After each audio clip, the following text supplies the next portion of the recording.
You're welcome, you're welcome.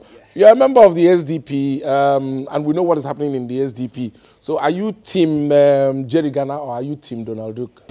No, I'm not team anybody right now. It's in court, so we'll leave it as that. You're team Dapo? I'm team Dapo. You're just minding your business? At this point in time. Okay. You've criticized the payment of the kind of package that lawmakers take home as payments, which is expected anyway. Most people do that just before they get into office. Suddenly they realize, well, the pay package is okay. It's not that bad.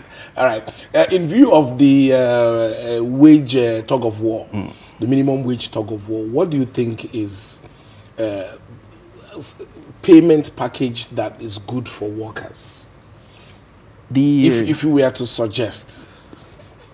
The 30,000, it's, as we all know, cannot take any worker home. So it shouldn't be, it's a no-brainer for them to agree on the 30,000. We have so much waste in this country. The public servants, they waste so much resources, and so much resources that even embezzle that it's unconscionable to say that we can't afford to pay 30,000.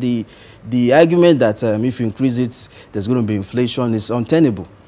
You know, so at least as a first step, we should start with the 30,000, and it should be graduated upwards. It's overdue. Even according to the law, it's supposed to be every 3 years. They've not done it since. Because, you know, sometimes it's troubling. Why is it so difficult for us to pay that minimum wage? Why do you think it's so difficult? The issue is the waste in the system. Yeah. Because it's going to balloon the recurrent expenditure of the government, so if you increase it, right? But if you reduce the waste, the leakages in the government, and the security vote, or inflated security votes, if you scrap it, you have enough funds to plow back to pay these people. You know. Okay. As part of your campaign promise, you said you are going to give out 1 million naira for to support tech startups, and we're wondering, is that the problem of the people in Mushi? Is that the area where they urgently need assistance?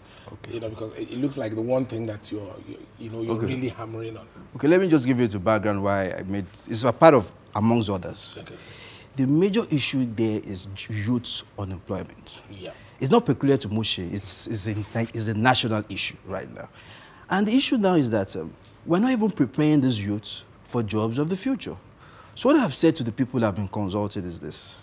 These monies that these guys, we don't even have an idea. Thanks to Uber Sani, we have an idea of what the senators are getting. But for the House of Rep, it's still murky. We're not even sure. So what I'm telling them is that complete transparency. That 70% of whatever comes to me, we're going to plow it back into a trust fund. Okay. Properly managed trust fund. From that trust fund, we want to use part of it to build a vocational center, but part of even the people on the board of the trust fund will be ward leaders. So everybody's aware, because it's actually their money. Fantastic. Anyway, I'm sure they are listening to you. And you all are listening. Please don't even go anywhere, because shortly, Binta Badmus and Dan the Humorous will be unleashing whatever they have for you today. Don't even go anywhere. We'll continue the interview.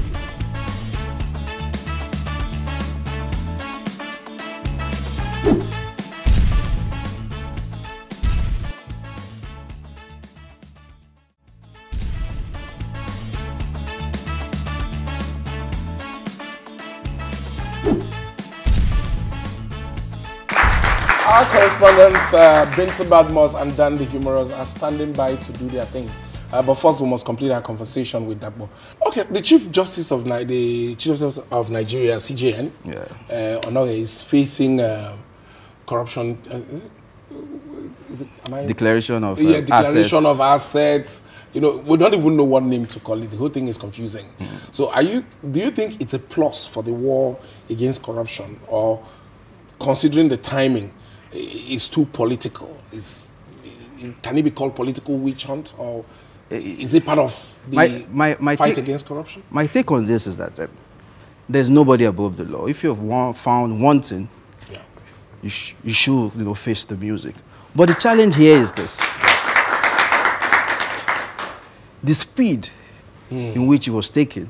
He said it was within 3 days. We have other issues, other cases that's never. I never knew that it could be that fast. Two. It's good for us. There's a process that needs to go according to the lawyers. I'm not a lawyer. That needs to go before it's taken to the CCB or CCT or whatever it's called. That process wasn't taken. Yes, the argument is that it can't be a judge on his case if you take him to the NJC, because he's the chairman of NJC, you won't probably get justice there. But that is the process. Until that is changed, you follow the process. Yeah. So that's two. The timing is worrisome. There's an election in less than a month, and the guys that's going to adjudicate issues, you're now taking him to court. It calls for concern. Now, what would have sparked your interest? You were doing your business and doing very well, and you decided, you know what, we need to jump into the political fray and also make impact. Doing very well is relative, though. Okay, you were doing your business and not doing well. Yeah. All right. So, yeah. So why that decision? What happened? I've always had interest in politics, and we in the private sector will say, no, leave the politician, it's dangerous. So we can't change this country, this society, if there's an apathy. If good men continue to stay away from politics. Yeah. You can't, because we'll leave it to people that are morally challenged or bankrupt to run a country. If you can't continue that way, if good men doesn't step into the ring, it might be difficult initially, but you need to chip the system, you need to keep trying to change the process. That's why, I put my hat in the ring. I know it's a long shot, it's not a walk in the park, but it's the first step. So now that you're in it, looking at your constituency, what is that one thing? Because, I mean, you're not going to be the governor of the state. You're running to represent them. So there are a few things that you can do. Okay. All right? So what is that one thing that, if given the opportunity to fix, that you have seen in Mushi that you would like to fix? Youth unemployment. Is massive. It's a problem. Because it's what leads to criminality there. There's so much criminality, gangsterism going on there. But if you positively engage these youths, I've been engaging them. The major challenge is lack of mentorship. Nobody to direct them on what to do. Because people leave them to roam the streets. A lot of them are dropouts from the secondary school. They don't have vocational centers. They don't have any form of mentorship of what to do. That is the main issue. But with the state government saying they're doing so much in the state, why is that the case? Don't let us go into the state government issue. Let us go into it. Why are we avoiding it? Because, are we afraid of... No. Because if we start, we will not live here. That's why. The APC is part of the problem of youth unemployment.